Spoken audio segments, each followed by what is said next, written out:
भूत बाजार। सोनू नाम का एक लड़का काम की तलाश में शहर के बड़े बाजार में आया था।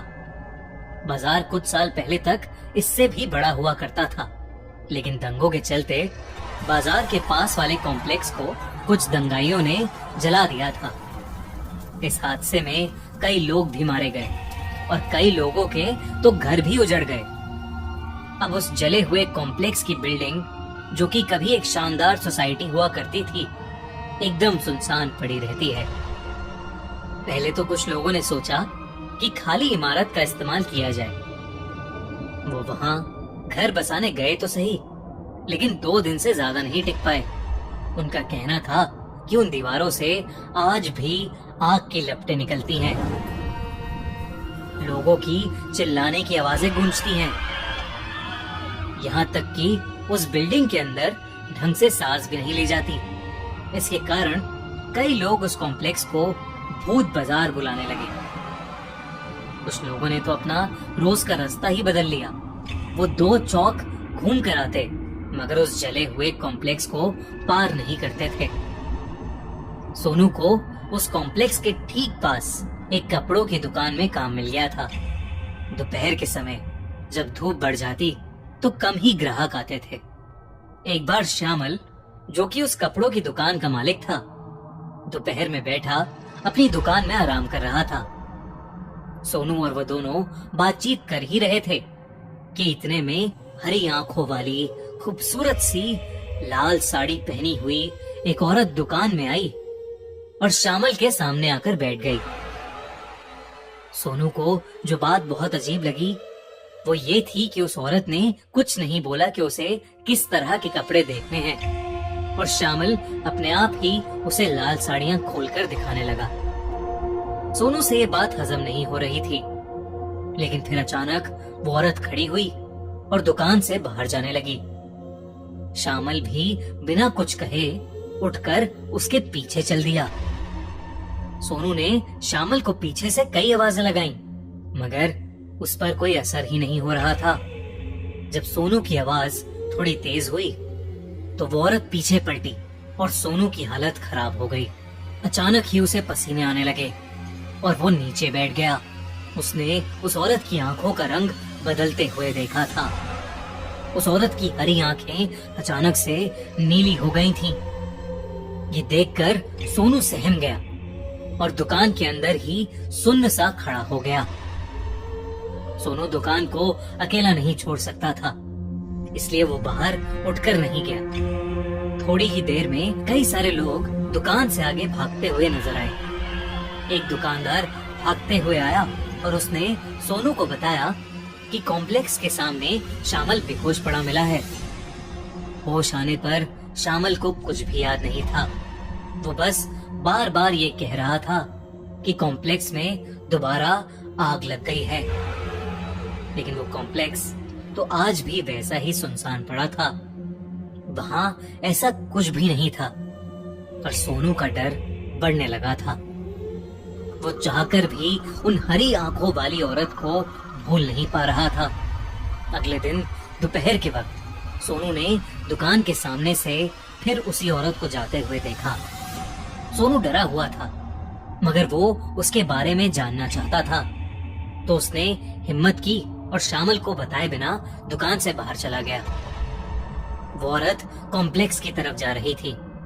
सोनू ठीक उसके पीछे पीछे चल रहा था, मगर अचानक वो औरत सोनू की आंखों के सामने से गायब हो गई। सोनू को लगा कि वो औरत उस कॉम्प्लेक्स के अंदर गई है। महीनों का डर सोनू को अंदर जाने से रोक रहा था, मगर वो उस औरत के बारे में किसी भी हाल में जानना चाहता था। उसने कॉम्प्लेक्स के दरवाजे की तरफ चलना शुरू किया। चारों तरफ सिर्फ काली दीवारें ही थीं। इतनी तेज धूप और रोशनी में भी वो चमक नहीं रही थी।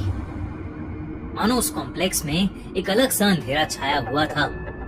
वो जली हुई दीवारें अगर कोई गौर से देखे तो मालूम हो रहा था कि किस तरह आग की लपटों ने उन्हें जकड़ लिया था। अंदर जाते वक्त सोनू को अखबारों की हेडलाइंस याद आ रही थीं। लगभग 12 परिवार वहां रहा करते थे। लेकिन सभी बेरहमी से जलकर मारे गए थे। सोनू फिर भी हिम्मत करके कॉम्प्लेक्स के अंदर आ गया था। कॉम्प्लेक्स की दीवारें जैसे चीख चीख कर बता रही थीं कि उस रात वहां क्या हुआ था। हैरत की बात तो ये थी कि सोनू को अचानक से बहुत ही गर्मी लगने लगी। मौसम जैसी गर्मी नहीं, बल्कि ऐसी जैसे कोई उसे आग के लपटों में झुलसा रहा हो। उससे और आगे चला नहीं जा रहा था। वो हांफते हुए एक जगह रुक गया और सहारे के लिए उसने अपना हाथ एक दीवार पर रख दिया।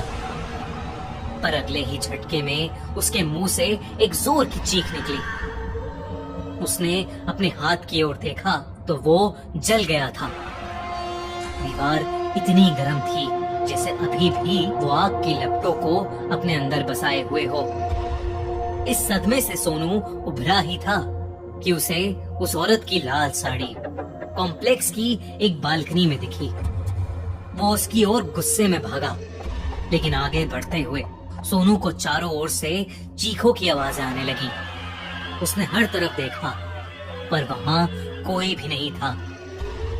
इन चीखों को पार करते हुए बड़ी हिम्मत करके वो एक कमरे में पहुंचा, जहां घुसते ही उसने दरवाजा बंद कर दिया ताकि उसे कोई आवाजें ना आए। कमरे की झुलसती गर्मी बढ़ती ही जा रही थी। सोनू उस कमरे की खिड़की खोलने के लिए आगे बढ़ा तो अचानक ही उस पूरे कमरे में आग लग गई। कुछ ही सेकंड्स में पूरा कमरा धुएं और आग की लपटों से भर गया था। वो चीखों की आवाज अब सोनू की थी, जो अधमरी सी हालत में दरवाजे की ओर रेंग कर बढ़ रहा था। आग के धुएं की वजह से उसकी सांसें और कम होती जा रही थीं। इतने में वो दरवाजा खुला, लेकिन वो हरी आंखों वाली औरत अपनी लाल साड़ी पहने उसके सामने आकर खड़ी हो गई। सोनू ने मदद की गुहार मांगी, मगर उसकी आंखों में भी वही ज्वाला दिख रही थी, मानो वो सोनू से किसी चीज का बदला ले रही हो। आग की लपटों के बीच में सोनू चक्कर खा के गिर पड़ा। जब उसे होश आया तो वो कॉम्प्लेक्स के बीच जो मैदान था वहां पर गिरा पड़ा था। हड़बड़ाते हुए उसने कॉम्प्लेक्स को देखा। अब वो दीवारें एकदम शांत थीं। आग का कोई नामो निशान नहीं था। सोनू फौरन उठा और वहां से भाग निकला। उसने बाहर आते ही लोगों को अपने साथ हुए हादसे के बारे में बताया, तो किसी ने भी उसकी बात पर यकीन नहीं किया, क्योंकि किसी ने भी उस हरी आंखों वाली औरत को नहीं देखा था।